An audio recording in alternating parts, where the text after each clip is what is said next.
Hello, today we continue our study of rotational motion, and our task today is to look at the quantities that connect the kinematics and dynamics of this motion. Plus we will also connect energy, because of course a rotating body also has a certain energy. So what is this movement as a whole? Let's take the example of the wheel, because you and I were talking about the fact that a wheel moving on a horizontal surface can be involved in two motions at the same time. So it's a translational motion and a rotational motion. In this case, let's consider the motion of a wheel on a horizontal surface. And let the center of this wheel move with some velocity v. What can we say about the velocities of the different points of this wheel, which is located in different positions at different moments of time? Of course, relative to the Earth, this motion will be quite complicated, because at each moment of time the wheel is in a different position and these points are displaced along quite interesting trajectories. If we consider the motion of these points relative to the center of the wheel, it is simply a circular motion. So it turns out that the translational motion of the wheel and the circular motion of the wheel, when you add them together, two combined motions, which in the end will look like one quite complex motion. But if we consider each motion separately, that is, if we break it into two components, we can see that each point, which we can label on this wheel, will have two velocities. One velocity is the velocity of its forward motion, and all points will have the same velocity. That is, all points are moving forward at the same velocity. But each point has an additional velocity, which you and we show as a tangent to the circle, and this velocity will be responsible for the rotation of this body. It's like the rotational velocity of this object. If we add up these two velocities, we get the total velocity of this point relative to the surface of the Earth, or relative to this particular point, which is the point where the wheel touches the Earth. And in order to further consider this problem, we can consider this particular point in order to understand how the velocity of translational motion and the velocity of rotational motion are related. After that, for any points, you can easily do the corresponding calculations. You'll just need to draw the appropriate diagram. So what can be said about this point, why it is the key point in this situation? The fact is that this point, if the wheel moves without slipping on this surface, it remains at rest at any time. That is the point of contact between the wheel and the road. So the total velocity of this point is 0. Let's write it as total velocity. And what is this velocity? This velocity is, of course, the sum of two velocities, as we said before. It's the forward velocity plus the velocity of rotational motion. The forward velocity is horizontally directed, as we can see here.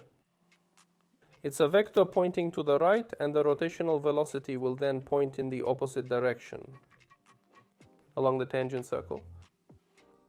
And since the total velocity of this point is 0, it's an indication that these vectors are related to each other by this relationship, which in fact tells us that these vectors will be the same in modulus but in the opposite direction. The minus sign tells us that. And then we conclude that it turns out that in this kind of motion, the magnitude of the translational velocity and the magnitude of the rotational velocity are equal to each other.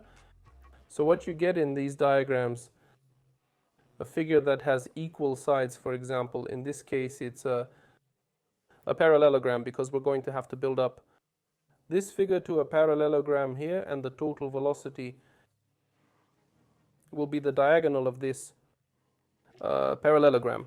Further geometry is already included and a certain calculation is made. In this way, we can describe a complex motion which includes several types of motion by breaking it down into several components.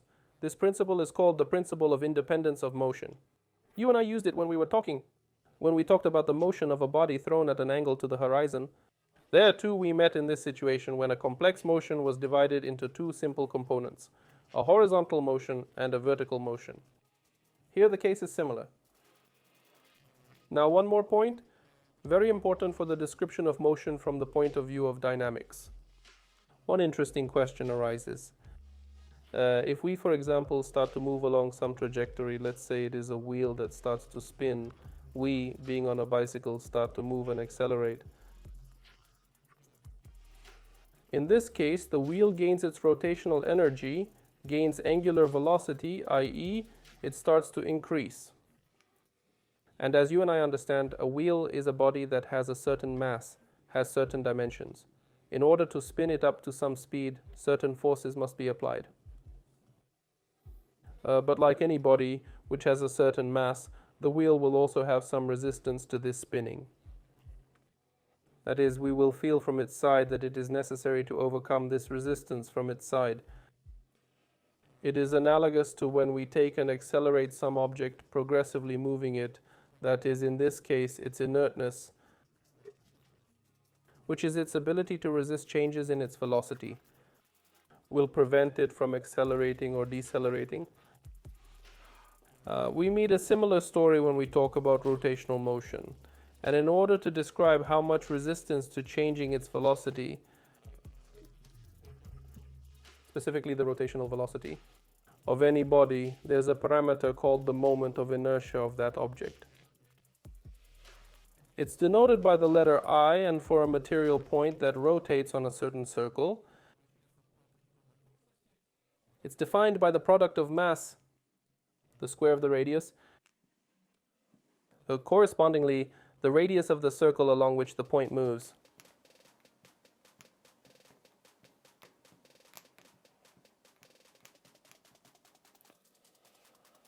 The only measurement of this quantity, as you and I can see. Mass is measured in kilograms, and radius is measured in meters, so you get kilograms per meter squared.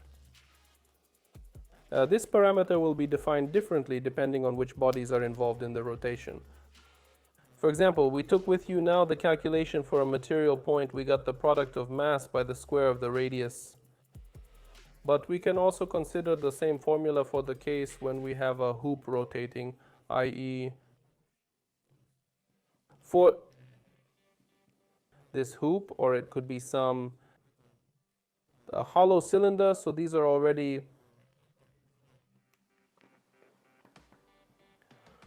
bodies that have a void inside and the mass is distributed along its edge. Let's draw it in cross-section like this.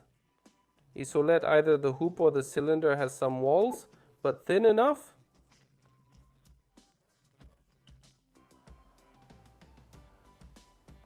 so the whole mass is concentrated in this circle. And then we can calculate with you the moment of inertia of these objects using the formula as mr squared. Why is the formula the same? Because when a point rotates on a circle, its mass is also constantly at the same distance from the axis of rotation. And when a cylinder or a hoop rotates, they also have all mass distributed uniformly relative to the axis of rotation. Well, of course, if the axis of rotation is the axis passing through the symmetry of these objects. What to do if we have, for example, not a hoop or a hollow cylinder rotates, but a disk? That is, the disk is already a body in which this internal space will be filled. And then we get that for a particular disk, or it can be a solid cylinder.